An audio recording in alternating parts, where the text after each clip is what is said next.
2 o'clock. This is the Premier and Constitutional Matters meeting. I just want to check if everybody who is in the lobby is in fact now admitted to this meeting. If someone can just let me know. One is in, Chairperson. Thank you very, very much. I appreciate that. Welcome, everybody. Welcome to another Friday afternoon meeting. Let's hope we can get through this as quickly and as efficiently as possible. So I'm Benedicta van Minnen. I am the chair of this committee. I just want to welcome everybody. So welcome to the DPSA officials and to Ms. Renisha Naidu, Chief Director Legal Services, as well as Ms. Rosita Amidas, the Senior Legal Officer, and obviously to the committee. As this is an online meeting, I just want to remind everyone that they will all be muted at the beginning of the meeting. If you want to raise a point of order in the chat function, please use that in MS Teams. Video and audio must be switched off to improve the quality of the connection. Obviously, if you're speaking, you must put on your mic and you can put on your video. And then please switch off mics once you have finished speaking so that we can preserve the bandwidth. But as we commence, I'm just going to ask everyone to please introduce themselves so that we know who's here. As I say, I'm Benedicta van Minnen. I am the chair, and let us then start with the committee. Please go ahead.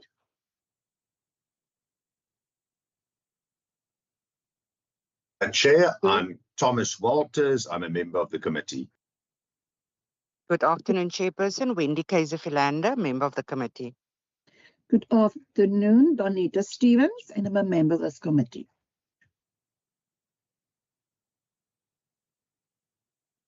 Okay, I think that is the people who are on the committee. Can we then just, I just want to also welcome our procedural officer, who I know has been very busy trying to pull this together because there's a little bit of uncertainty about the way forward. We'll get there as we move through this. So today we're getting the response from the department, the DPSA, on the input provided at the public hearings on the Public Service Amendment Bill and the Public Administration Management Amendment Bill, PAMA and the PSA. And I am please going to hand over to the department and to the officials if you have any opening remarks, and then to move ahead, please move ahead on the briefing. Good afternoon. Thank you, Chair. If I may take the lead, my name is Renisha Naidu. I am the Chief Director Legal Services. I am currently leading this process of the legislation for the Department of Public Service and Administration. I'm accompanied by my two colleagues, Ms. Rosita Amidas and Mr. Kuben Govender. Chair, I'm sorry, my voice is just a little bit odd, but you'll bear with me. I'm not sure, Chair, if we are going to just talk to the issues. I was asked to prepare the response and submit to the committee yesterday, which was done. I'm not sure if the committee has had the documents received or how we should proceed. We have received the documents. Thank you very much. Would you be in a position where you could just take us through them, or do you just want to speak to the matter?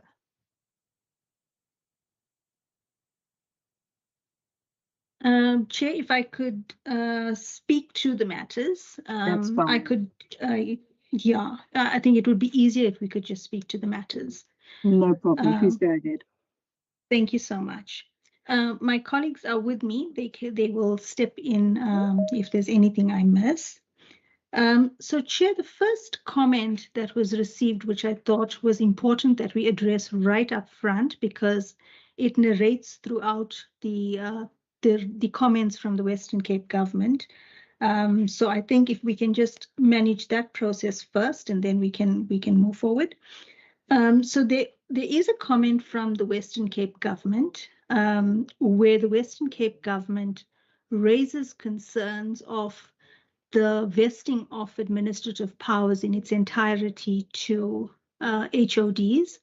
And the concern is that as we do that, we might make it impossible, and I'm paraphrasing, impossible for executive authorities to perform their constitutional mandates and their obligations. So there's a feel that if you vest those powers with HODs, the executive authorities would not have control over the administration that is to give effect to and assist and support those executive authority responsibilities. And our response to that is the following. The proposed vesting of powers to a HOD to appoint employees stems from the National Development Plan. And the National Development Plan has, through its diagnosis and its analysis, determined that there needs to be a system to stabilize and clarify the political administrative interface. And the way that it suggests that that be done is that there must be a clear delineation between the powers of HODs and the powers of executive authorities. The National Development Plan then goes further and it goes into much more detail in terms of that particular analysis and that recommendation. Flowing from that, we then had the National Framework towards the Professionalization of the Public Sector, which was then adopted by Cabinet, and that aligns again with the policy position taken in the National Development Plan. And what the professionalization framework then suggests is that amongst the key aspects in the latest changes to the Public Service Amendment Bill are formalizing some of the recommendations of the NDP, including the devolution of administrative powers to HODs to ensure alignment with their financial responsibilities as prescribed in the PFMA. This is intended to unburden the executive authority to focus only on strategic issues and policy direction. This is long overdue. Finally, the tension between the Public Service Act and the PFMA, which studies have shown have exacerbated tensions at the political administrative interface and is now set for settlement. So essentially, the professionalization framework then reflected on the amendments before Parliament at that stage and supported the vision that was set out in the bill. So essentially, we are saying to members of the committee is that the bill seeks to devolve these powers to ensure that there is, one, the delineation which the NDP sought to do. There is, two, an alignment between administrative and financial responsibilities, because we know accounting officers are also responsible for the finances of departments. Three, there is also a move towards ensuring that executive authorities are then able to focus on their constitutional mandates, as well as any other responsibilities that may be placed on them as executive authorities in terms of the various acts that they are responsible for. We see, Chair, also in the recent adoption of the medium-term development plan, which is your strategic priority 3, that also aligns with what the NDP has said. And it also is another planning document within government, which then augurs us towards devolving these administrative powers. Chair, further, I think what's important is that as good governance requires, we must consider the implications of not devolving this power. Allowing and requiring executive authorities to make decisions on a day-to-day basis on routine administrative matters is highly weakening the state. So we have to find mechanisms that make us more efficient, that make us more productive. For example, the Minister of Electricity is responsible for electricity policy. Do we really want the Minister of Electricity to spend time on performance management issues, on recruitment issues, on probation issues, and all other various things that we are talking about as administrative powers. The appointment of cleaners, the appointment of messengers, are those really the things as government we are saying, or as the parliament we are saying, are necessary for the time that the executive authorities are utilizing? So with that, Chair, I think that demonstrates the documents, both from a policy perspective, as well as from the implementation perspective of how and why we have then requested and put before Parliament a bill that seeks to vest administrative powers with HODs. Then Chair, I'll move on to clause 2, which is what the Western Cape has raised again. So the Western Cape says, sorry, Chair, you'll just bear with me. I have to cross-refer.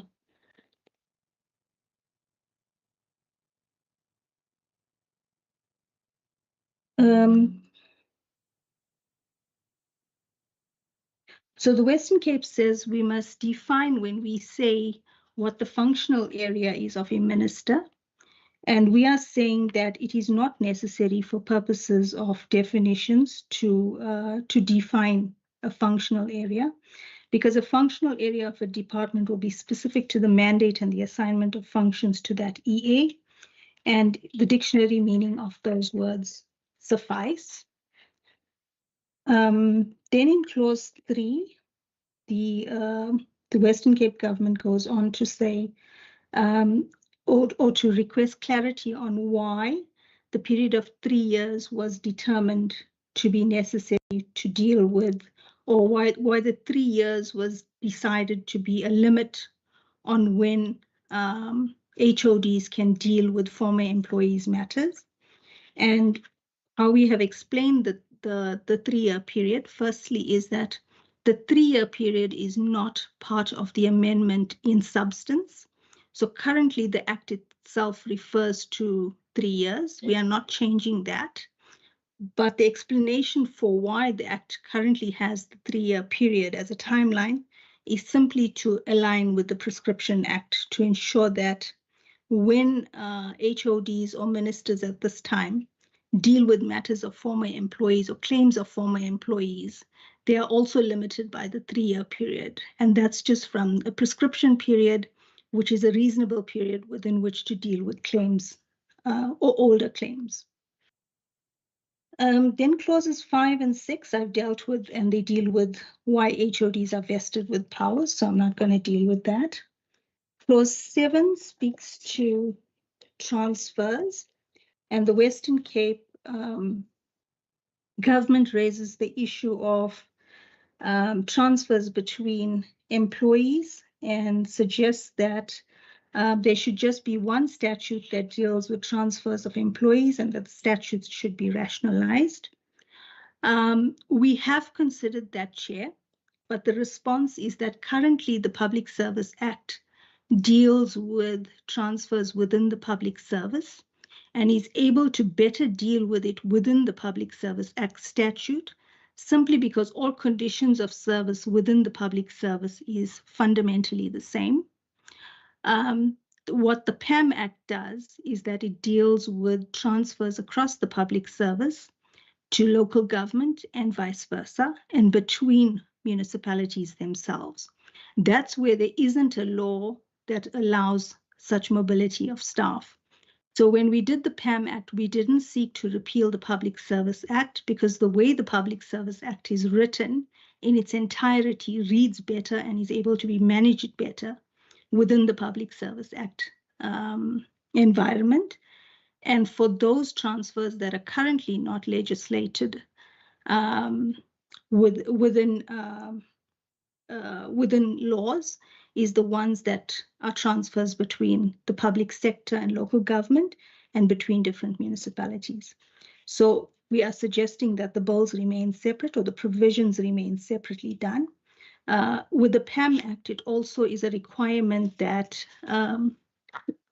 employees must consent. So those are things that are different within the public service element.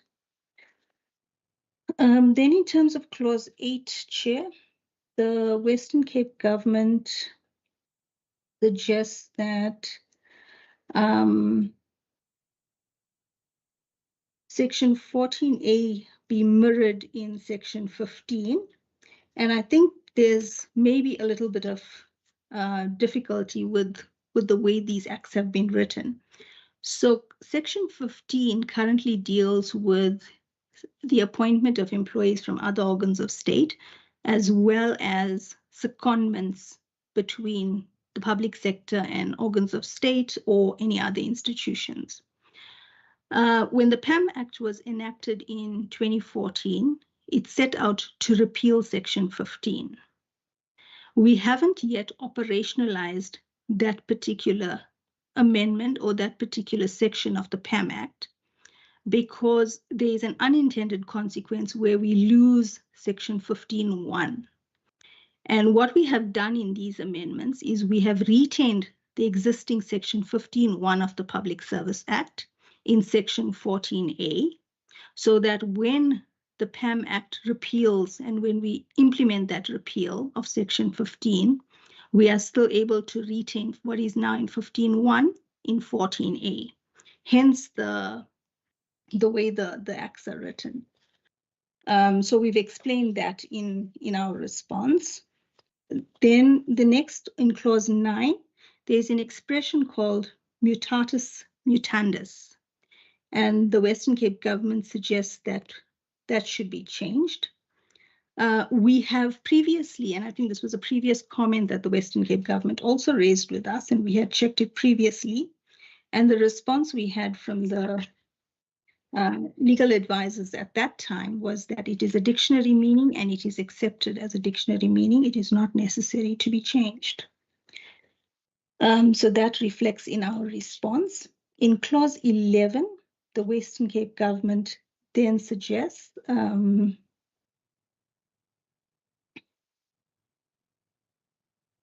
sorry, Chair, you're going to bear with me as I try to summarize the Western Cape. No problem.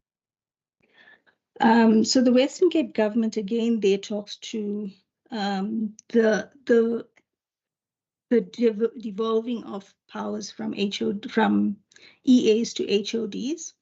And there is a concern that there is no control by the EA of HODs, and that the HOD has now control over the department.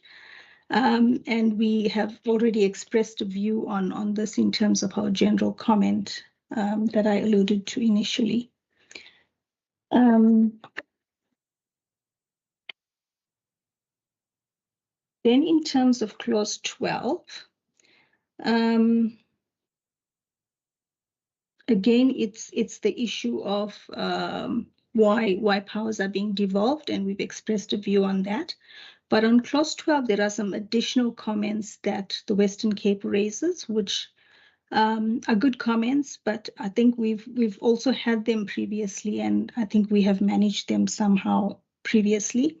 But the comment for purposes of the committee is that there is concern about the 30-day period that exists within Section 30 of the Public Service Act, which is your ability to award outside other remunerative work or to approve other remunerative work. And the Western Cape is of the view that the time for dealing with that matter of 30 days is insufficient.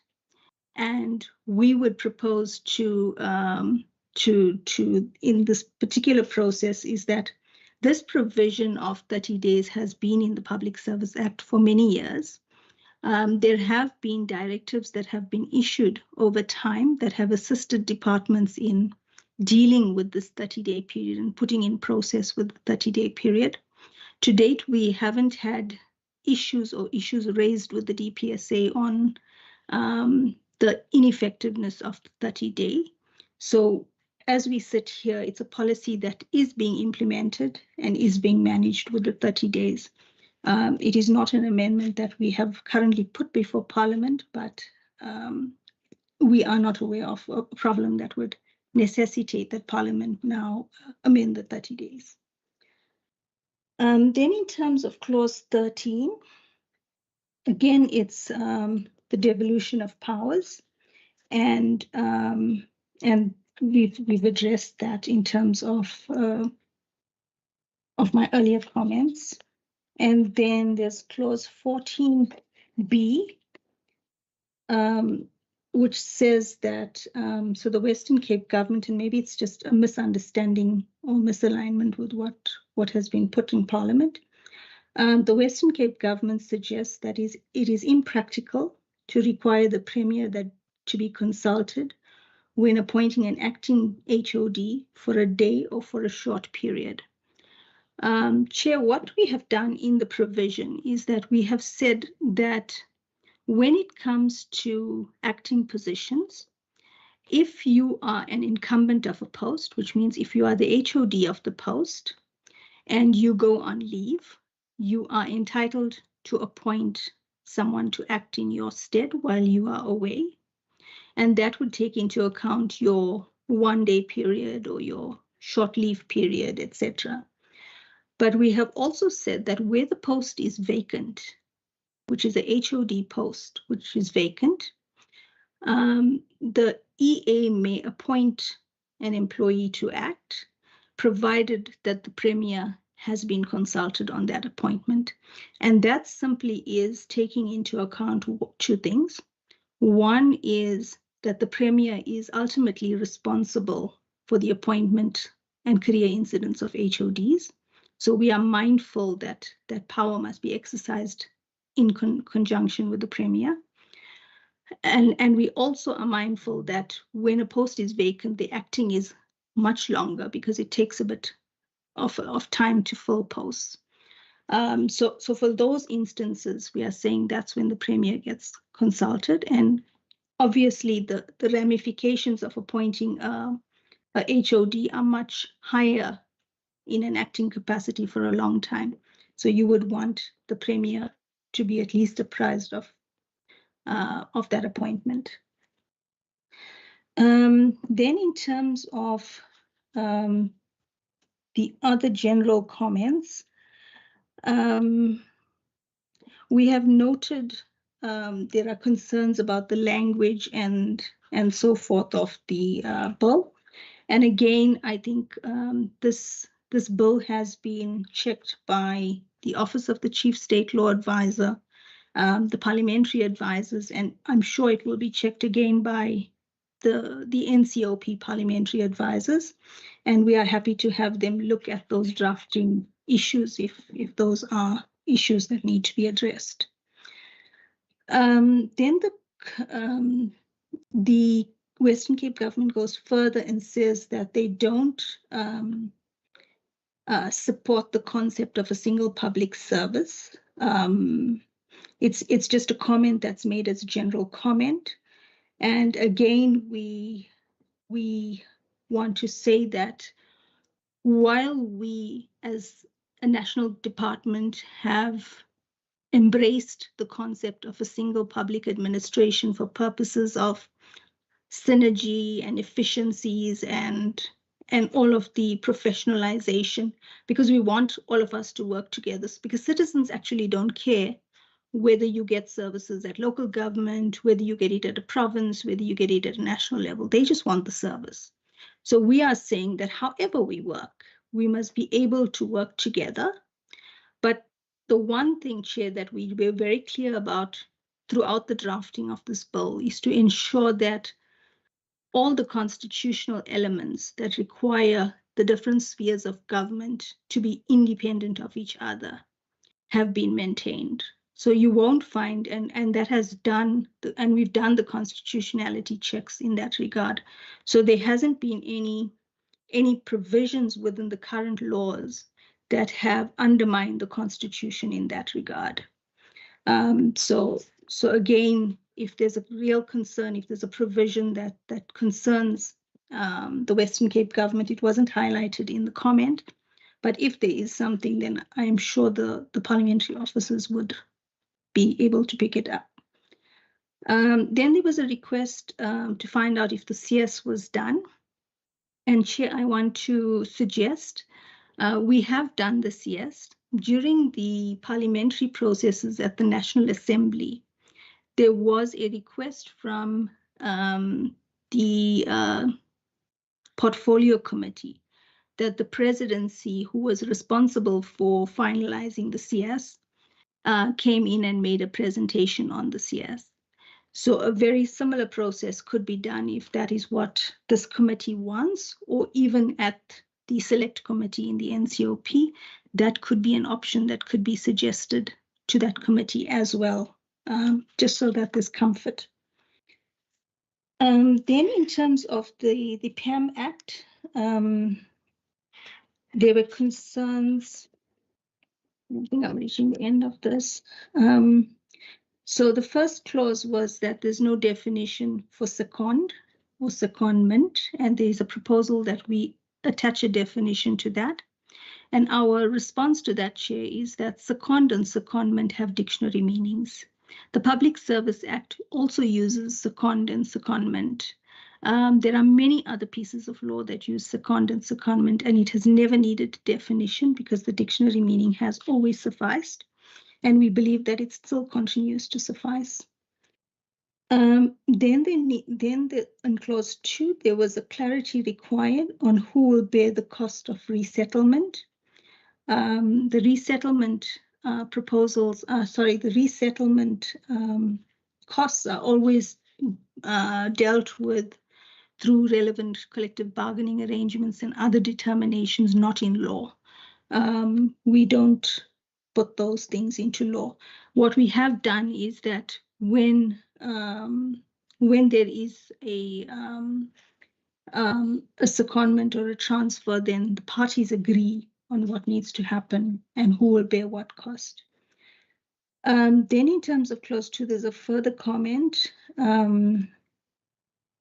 that it appears that the regulations will be under the Act, and it recommends that such regulations attend to pertinent and address pertinent issues on transfer.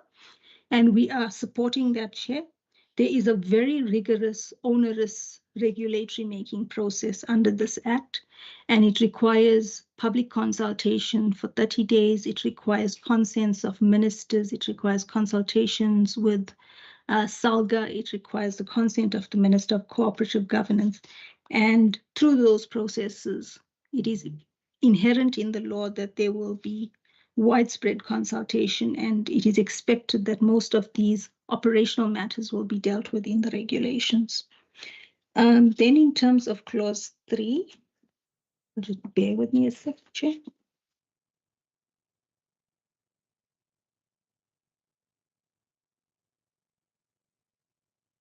There's a few points that the Western Cape raises. The first one is in terms of justified. So the first issue that the Western Cape says is that when we say secondments must be justified and operationally justified, we should provide a definition for it. And we are saying that operationally justified has a literal meaning and could include circumstances that are necessary for the department to function effectively and efficiently, which could be all-encompassing and include economic reasons or otherwise. We feel that adding a definition to try and define what operational requirements would be or what is operationally justified may then leave the law or limit the law and limit the matters that can be considered on a secondment, which may not be at this point be something that we would consider, but maybe over time it may become significant to consider when you're considering a secondment. So we are saying it's better to leave it to the department to determine whether that is operationally justified for their circumstances. Then, Chair, in terms of clause 5,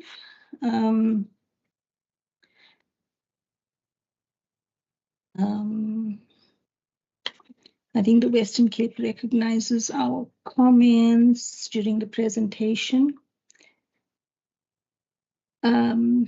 There is a proposal from the Western Cape to define the concept of ex officio. Chair, we have in the Public Service Act been using the ex officio words, and we have found that it has not been difficult, or no challenges have been identified during the using of the concept.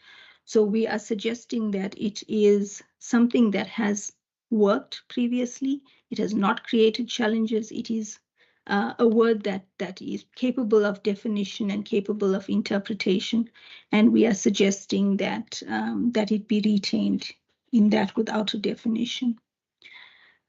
Then in terms of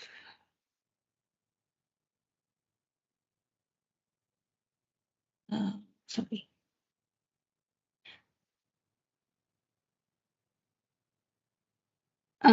So there was there's two columns in the Western Cape, so I'm just trying to summarize both columns. There is also a concern that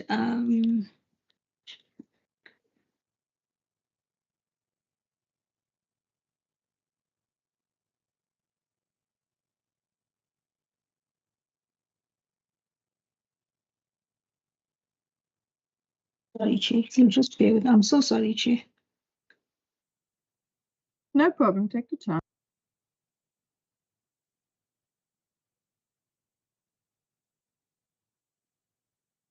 So, Chair, there was a comment which I understood as follows, is that the Western Cape government was saying to us that when it comes to persons who are not directors but have some sort of control over companies, we are not able to follow them through this particular process. And what our response is that we could not deal with people, or the intention of this entire provision is to manage a conflict of interest. It's to make sure that if you are a decision maker in a company, and that company is doing business with the state, and you are an employee where you could influence decisions, you cannot then be doing business with the state. And that's the rationale of how it was addressed. What the law didn't do is that it didn't go into, if you were a shareholder of a company and you are doing business with the state, it doesn't tackle that element of it. And the reason we didn't go into that depth was that we also understood that there are many of us in the public service who have investments. We have shares, we have unit trusts, and a lot of those companies in which we invest as part of retirement planning or otherwise, those institutions then do business with the state, and that can't fall within the scope of this provision, because me investing into a retirement fund doesn't give me any sort of control in terms of how that investment is then used and move forward. So that's why the provision and the law itself doesn't go beyond those that are directors of companies who make decisions. I thought that was how the challenge was raised, and that's how we responded. Then there was a comment also that the powers of the minister to exclude certain activities from the scope of doing business with the state was too wide, and we agree. It was a matter that was raised during the National Assembly deliberations, and the National Assembly then inserted some words into, and I'm sorry, I'm still at clause 5. The National Assembly then inserted some words that said the minister may make or may determine those activities which are necessary for the functioning of the organ of state. So they tried to add into the provision certain parameters of when activities will not be construed to be doing with when activities will be not construed as doing business with the state.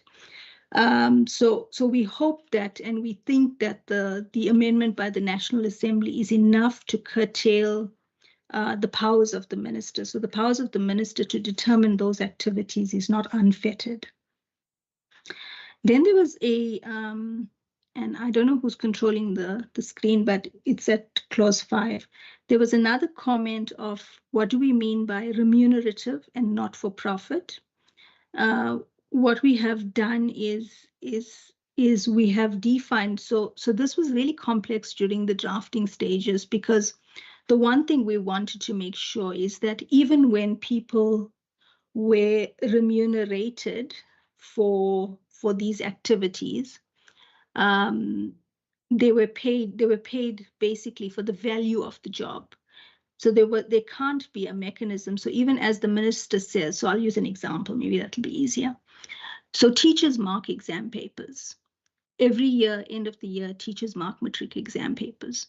They get paid a particular amount. And we are saying that amount for which they get paid must be remunerative.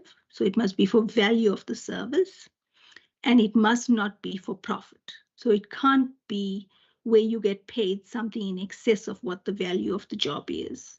And that's been built into the provision. So we were very careful to also make sure that as the minister determines those activities, it's at clause 5 if you're looking for it. So as the minister determines those activities, then there is also that limitation that those activities can't be determined, and those people who perform those activities can't be paid something more than remuneration and can't benefit through profit. Chair, there was a spelling of necessary that needs to be corrected, we agree, and we will make sure that when the final versions are printed, there will be that correction done.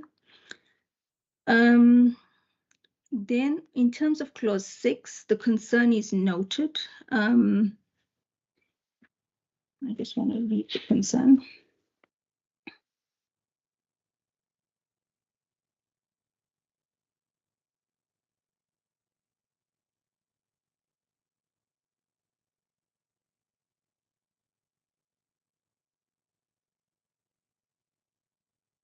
So the Western Cape Government Chair in clause 6 suggests that the period of 12 months may not be appropriate, especially if the period of the contract might be different to 12 months, either less or more. It is suggested that the limitation rather be up for the actual termination of the contract and a further 12 months thereafter.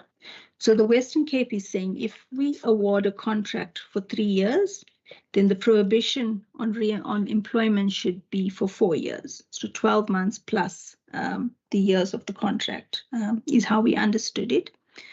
And our response is simply this, is that as we drafted this provision, there was huge concern on the limitation of the right to trade, because what it becomes is a restraint of trade clause. And what we have done through the drafting processes is we have looked at the reasonability of the matter and what would be a reasonable time to create such a prohibition. In our view, 12 months was the reasonable period, but there has been, in other provinces, concerns raised that a 12-month period might be great.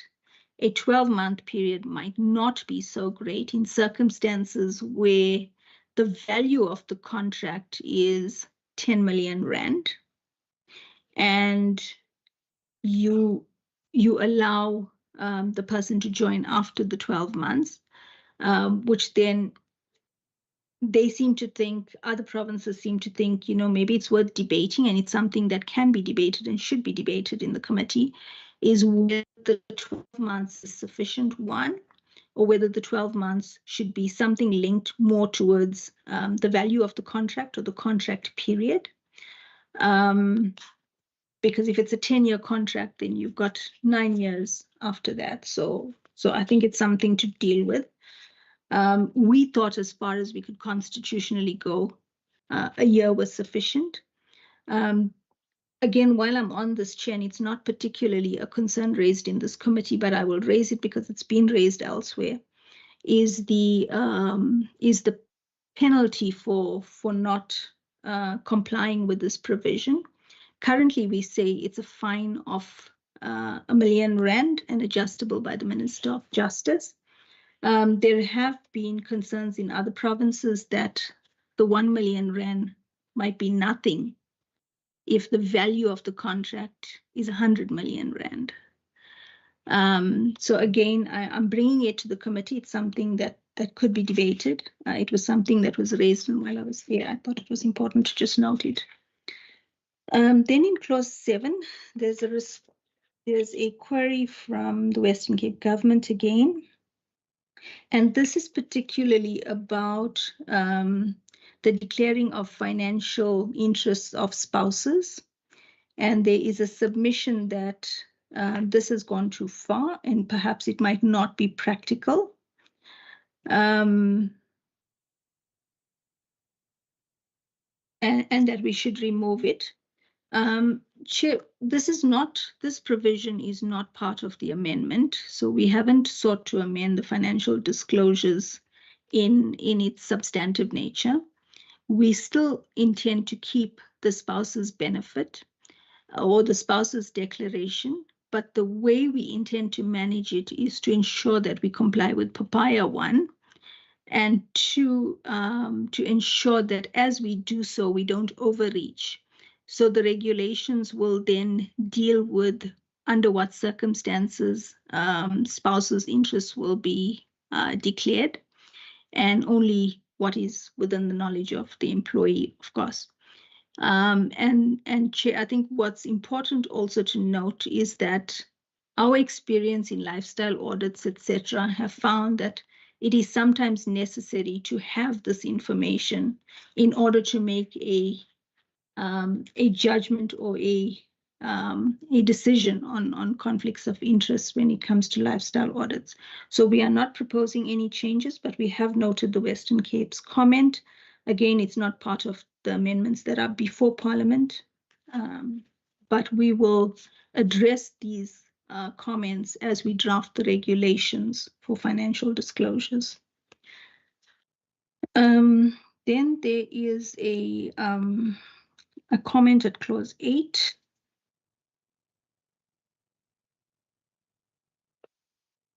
Which is noted, Chair. I think it's just a comment that says there will be a budget made available. So we've noted the comment. Then there's a proposal that Chair, that the word may must be replaced in must, where the NSG is required to provide training and education courses and other training and education elements. And what they say is that the NSG must be obliged to do that. The reason that we use the may, and we are suggesting the may be retained, is that the NSG can only do a certain amount of things. So there's a national qualifications framework. There are many other laws within the tertiary sector that require the NSG to comply if the NSG were to issue certain things that fall within those frameworks and those laws. And to say that the NSG might be impractical, because there might be circumstances where the NSG actually cannot.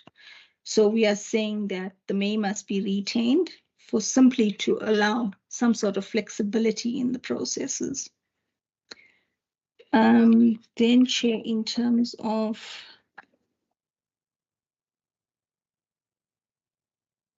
clause 12, I'm not sure if there was a misunderstanding again of how this provision would apply. So the Western Cape government suggests that there should be a process, or there should be an amendment to the way regulations are made if Section 16 is being amended as is suggested. And we propose that it is not necessary. And I'll explain what the change is in Section 16 so that the committee can then make a decision on it. So Section 16(1) currently says the minister may prescribe minimum norms and standards regarding, and it sets out a list of matters under 16(1). And when we say the minister may prescribe, it usually means, and it's as per the definition, it means prescribed by regulations. And then Section 18 of the Act then says when the minister makes regulations, what is the process that should be followed? And that's set out fully. So what we have done as an amendment to Section 16 is that we have removed Section 16(2). Section 16(2) was an exception to how regulations are made, where it said that if you wanted to establish a norm and standard, in terms of 16(1), you would have to, which is 16(1)(a), promotion and value. So if the minister had to issue a norm and standard on values and principles, what 16(2) says is the minister then had to get the concurrence of every EA. And every EA means every municipal council, every minister, every MEC, etc. And the amendment therefore says, no, we are suggesting that that process be removed and that the process to make regulations, as we do for B to G, I think it is, will be the same process that will be used to make regulations for A. So there isn't a need to then amend how regulations are made. So our input is that it is not necessary to then amend Section 18. And then we get to clause 14. And clause 14 then talks to unjustifiable disparities. And the Western Cape again suggests that unjustifiable disparities should be defined.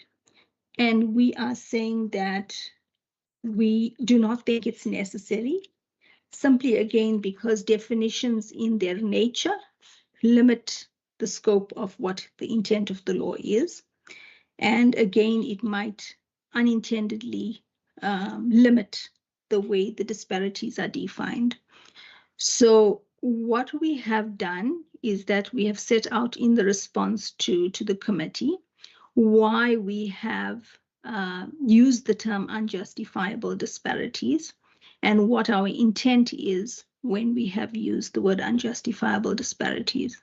So we understand that within the public sector, and that includes local government, the public service, public entities, etc., that there will always be disparities in conditions of service because of the nature of the environment. So every environment will dictate different conditions of service, different remuneration scales because of the systems that are inherently built into those administrations.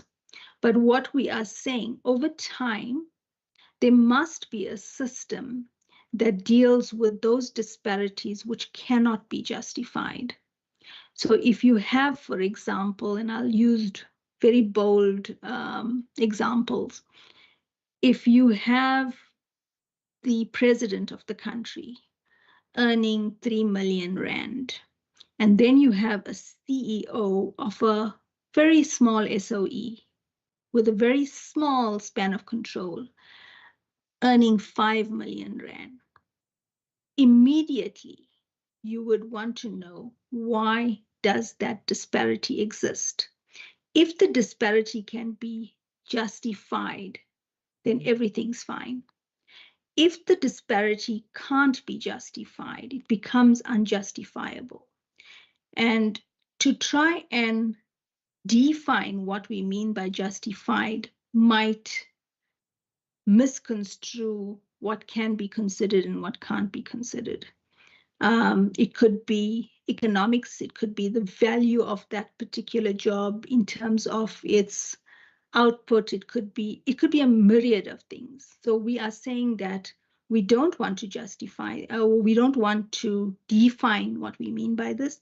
We would like to leave it at the discretion of whoever is going to be able to, or going to want this disparity explained, to be able to look at a diverse number of things.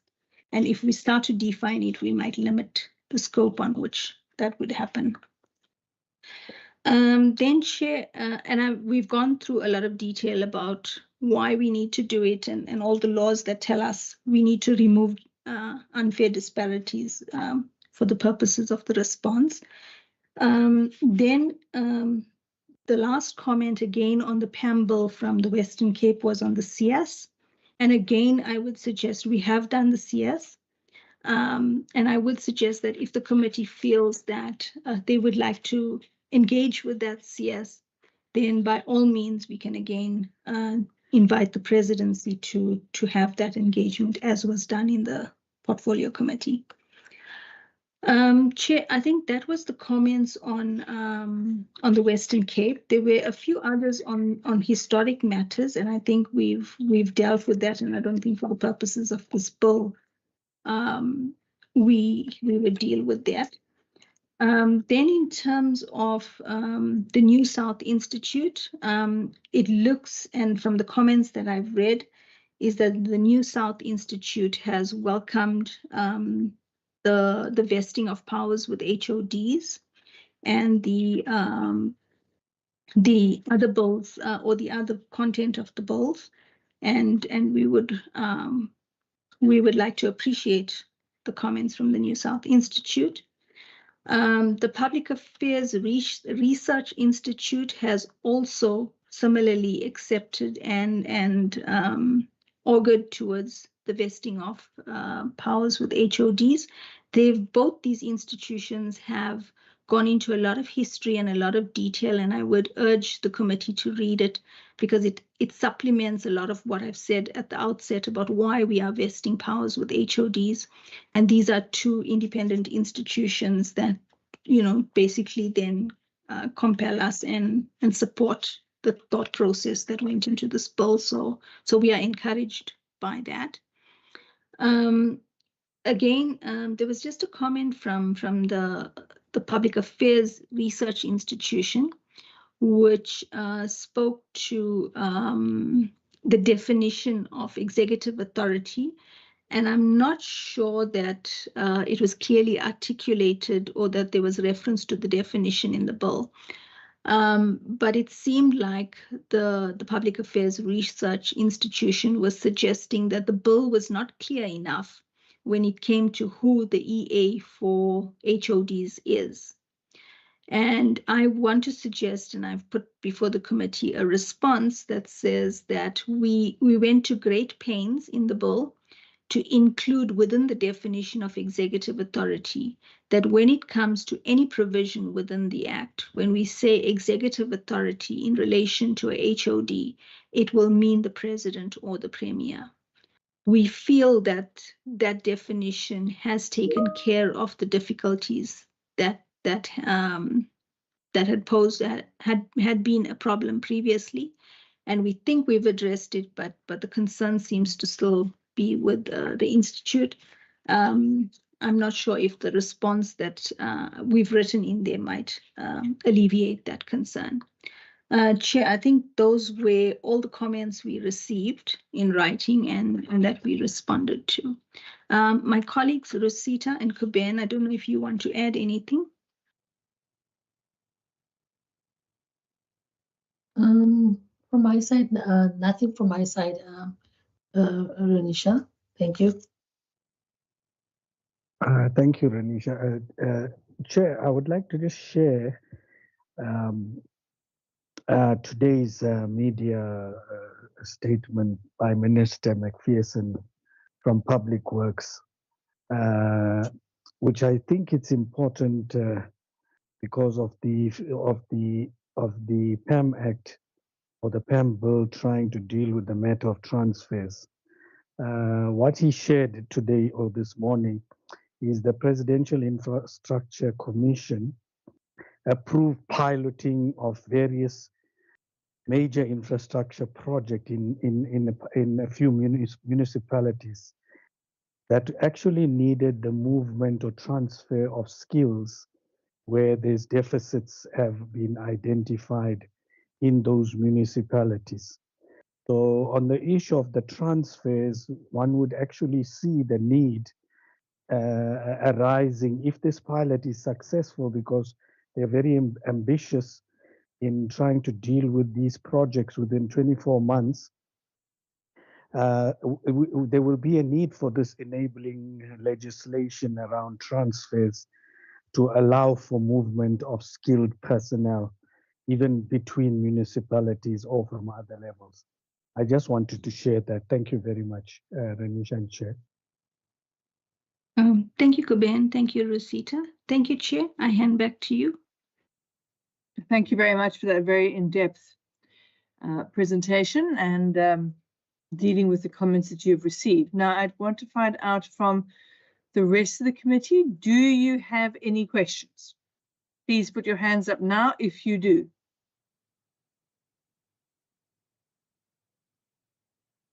I'm not seeing any questions. I just want to scroll down and make sure that I'm correct. Are we absolutely sure that nobody has any questions in this regard? Okay. We don't seem to. So really, I want to say thank you very, very much. We really appreciate the work that you put into this and coming back to us and responding. We really do appreciate that. Last call for questions. I'm not seeing any. Okay, right. In the absence of that, I want to really thank the department. Ms. Naidu, Ms. Amidas, everybody, thank you very, very much. We really appreciate it. And we can then excuse you, and we will stay on as the committee just to discuss what we're going to do next. Thank you very much, and you guys are excused. Have a good weekend. Thank you, Chair. Thanks a lot. Thank you.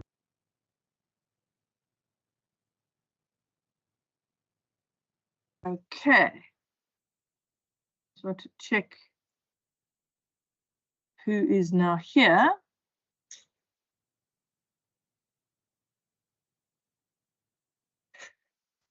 Okay, is everyone still here?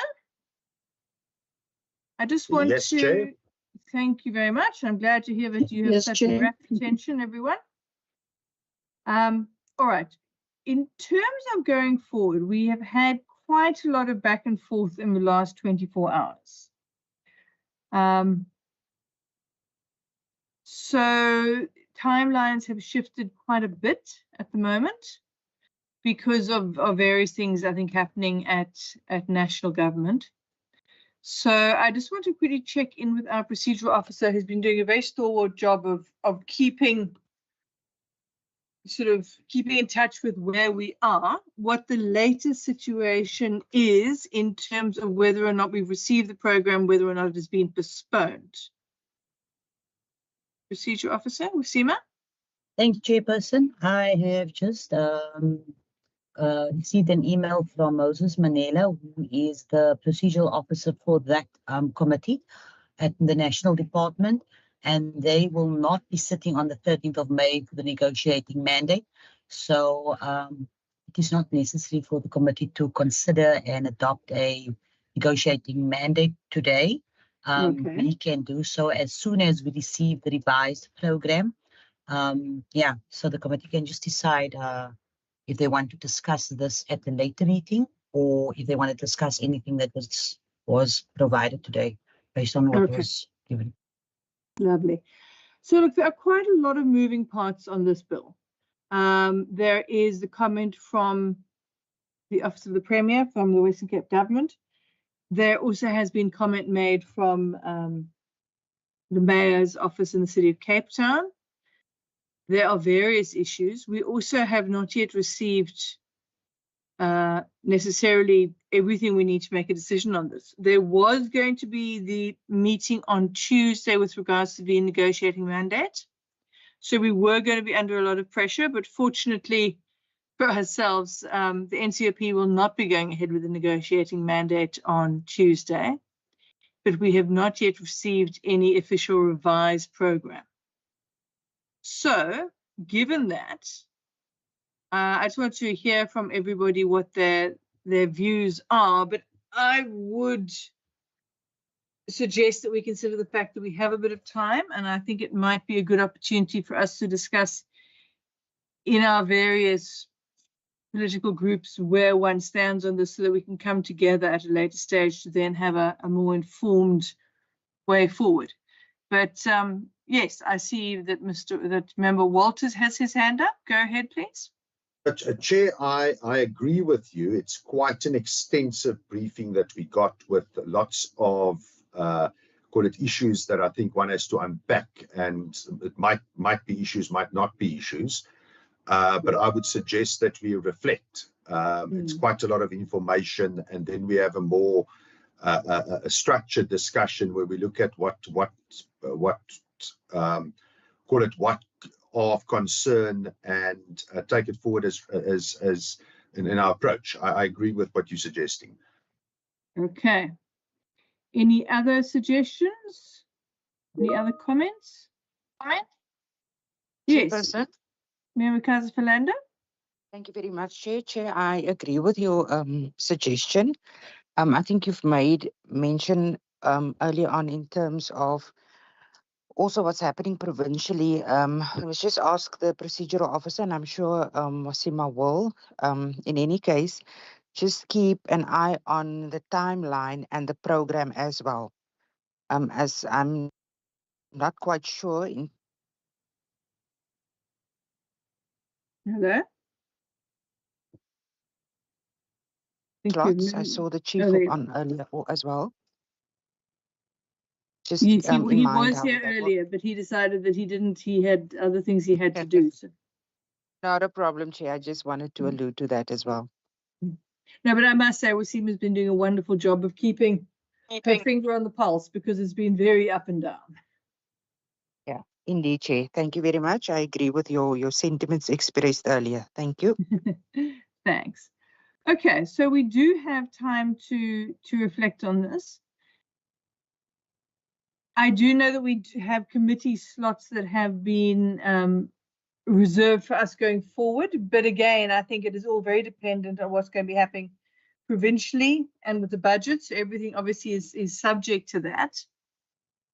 So given that, I think we can all go away and reflect on this matter, read through the comments, and then obviously with keeping an eye on the negotiating mandate and the program, reconvene this particular meeting, as it were, in, say, probably about 10 days, maybe 2 weeks' time. We are going to be moving to the new slot.